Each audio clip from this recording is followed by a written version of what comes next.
Los sombreros de paja acaban de poner en jaque al gobierno mundial. La banda de Luffy demostró por qué tienen que ser reconocidos en el mundo como la tripulación de un Yonkou. Y mientras ese mundo se ve sumergido en un diluvio universal causado por las acciones del Rey Supremo, la mente brillante que concentra todos los conocimientos acerca de la investigación de Ohara sobre el siglo vacío está listo para salir en el Thousand Sunny. Pelear en el laboratorio implica destruir reliquias que el gobierno mundial preferiría preservar, y si bien en One Piece toda pelea viene acompañada de la destrucción absoluta, y los antiguos laboratorios de Vegapunk ya han estallado en el pasado, hay dos invenciones que serán importantísimas en el futuro y por lo tanto deberán permanecer intactas: el autómata que invadió Mary Joyce hace 200 años, y la base de datos de Punk Records con la que la información sobre el siglo vacío podría llegar a revelarse en todo el mundo. Hola a todos, soy Lautaro Seiren y bienvenidos al análisis del capítulo 1089 de One Piece. El capítulo que pone en evidencia que la guerra final será mundial y que todo lo que vimos en esta historia está empezando a conectarse.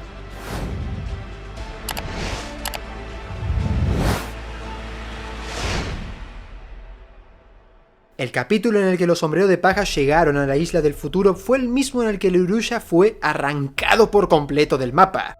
Mostrarnos estos dos sucesos en paralelo no fue arbitrario, porque hoy estos mismos eventos resuenan en el mundo por distintas causas, en un capítulo que finalmente me hace percatar del terrible futuro que se avecina en la historia.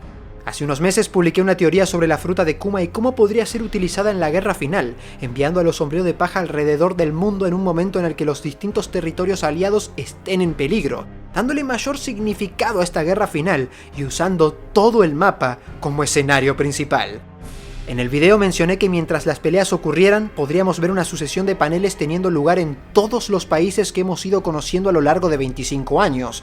Y eso fue exactamente lo que ocurrió esta semana, pero en un contexto mucho más desolador. Porque en lugar de tener a una nación ya sea invadida por piratas, marinos o el gobierno, directamente lo que vimos fue a la madre naturaleza de One Piece emergiendo en las costas y tragándose todo a su paso. Como dije en varias ocasiones, si Doflamingo tuvo la intención de destruir el país de Dressrosa con tal de salir victorioso, entonces Im podría poner a todo el mundo en peligro, incluida a la mismísima Tierra Santa. Lo que parecía ser un país aleatorio del vasto mundo de One Piece se convirtió en uno que quedará marcado para siempre en la historia al tratarse de aquel que visitó Ace mientras buscaba Barba Negra, al ser el sitio en el que fueron vistos los capitanes del ejército revolucionario, al ser una de las 8 naciones que se rebelaron ante el gobierno mundial decidiendo dejar de pagar el tributo celestial, y al ser el país cuya desaparición del mapa nos invitó a recorrer nuevamente ese vasto mundo. Personalmente, y desde la primera aparición del cartel de recompensa de Luffy, he sido fanático de los capítulos en los que el periódico cae de los cielos, llegando a cada rincón y permitiéndonos ver aquellos sitios que fuimos conociendo a lo largo de la aventura. Y desde el cierre de Wano me esperaba volver a verlos ante la noticia de Luffy siendo un Yonkou. Pero lo que nos tenía preparado Oda para volver a pisar estos sitios era el comienzo del fin del mundo. Arrasar con toda una isla alborotó los mares y en todos lados se avistaron tsunamis, se sintieron temblores. Lockdown, la aldea Fuya, Kano, sitios en el South Blue, en el North Blue, los Cabos Gemelos, Water 7, Wano e inclusive los dragones celestiales pudieron sentir que algo andaba mal. El nivel del mar se elevó 1 metro y varias costas e islas fueron inundadas. Ver todo esto panel tras panel e incluyendo algunos chistes colados en el medio da la sensación de que el daño no es tan relevante, pero les recuerdo la desesperación de los ciudadanos de Dressrosa ante el cierre de la jaula y les recuerdo cómo en Water 7 se preparaban cada año para el Aqua Laguna.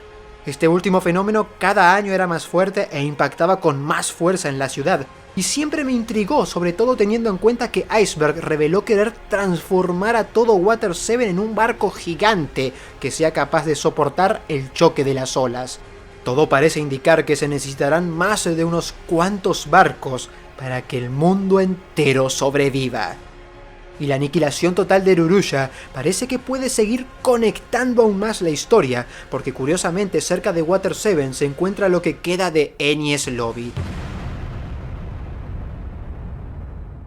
Cualquiera que haya visto esa enorme cascada que dirige el agua hacia el centro de la Tierra que dejó el Mother Flame habrá pensado exactamente lo mismo. La similitud es innegable, y por lo tanto el origen de la isla judicial de pronto se convierte en un foco de teorías sobre lo que sea que haya ocurrido durante el siglo vacío. Si tenemos en cuenta lo que se nos reveló de los Lunarian, considerados como dioses, y que los mismos habitaban en el Red Line antes de la aparición de Mary Joyce, ¿quién nos puede negar que la construcción de Enies Lobby no haya sido con la intención de situar una base en un sitio que en el pasado pudiera haber sido considerado como sagrado? Si nos fijamos en que el lugar es nombrado como la Isla del Día o la Isla sin Noches, dado que siempre, las 24 horas, los rayos del sol iluminan las puertas de la justicia, y que One Piece poco a poco se dirige a la historia del sol y al intento del gobierno mundial por ocultarla, esa cascada gigantesca parece despertar una historia completamente devastadora. ¿Qué había en ese lugar en el pasado?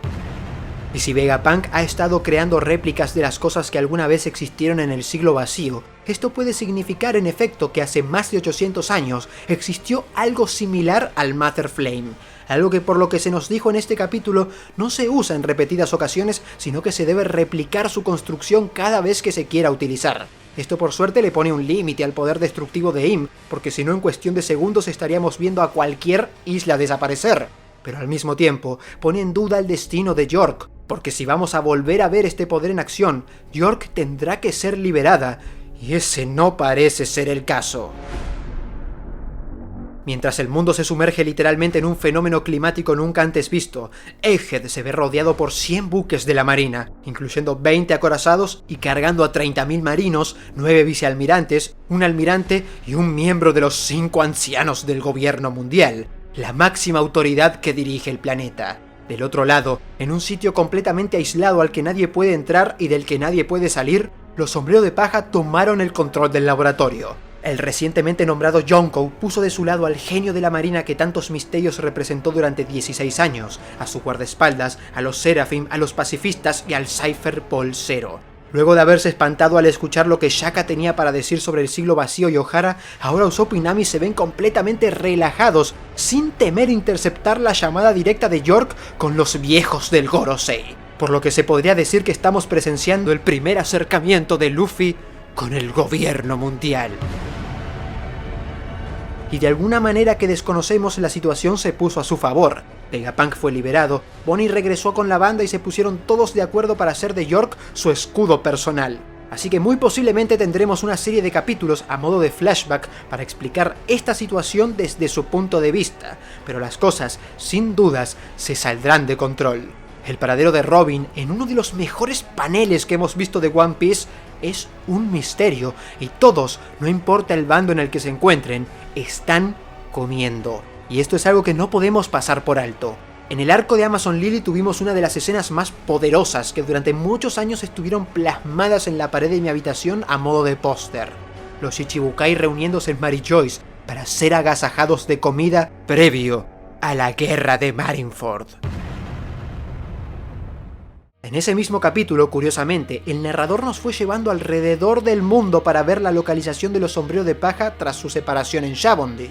Nos mostró la posición de la marina y nos recordaba cuántos días faltaban para la ejecución de Ace, el mismo clima de guerra que estamos viviendo esta semana.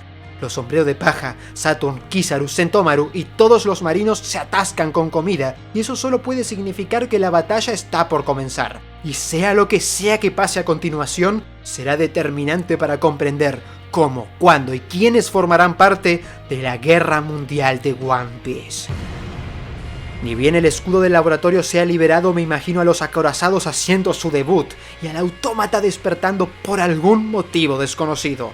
Por otra parte, la información sobre el siglo vacío pende de un hilo. Su filtración al mundo puede ocurrir en cualquier momento, y si todos en el planeta descubren el nombre del gran reino, el origen del gobierno mundial, y que Laugh Tale esconde una pieza clave para entender una historia jamás contada, la revolución global podría ser total. Punk Records hoy es un arma letal. Mientras tanto, el barco de los piratas de Barba Negra brilla por su ausencia. Los invito a suscribirse al canal, a comentar qué les pareció este video, así les haya gustado o no, y si quieren apoyar el proyecto, a sumarse como miembros del canal. Yo soy @LautaroSeiren y me despido.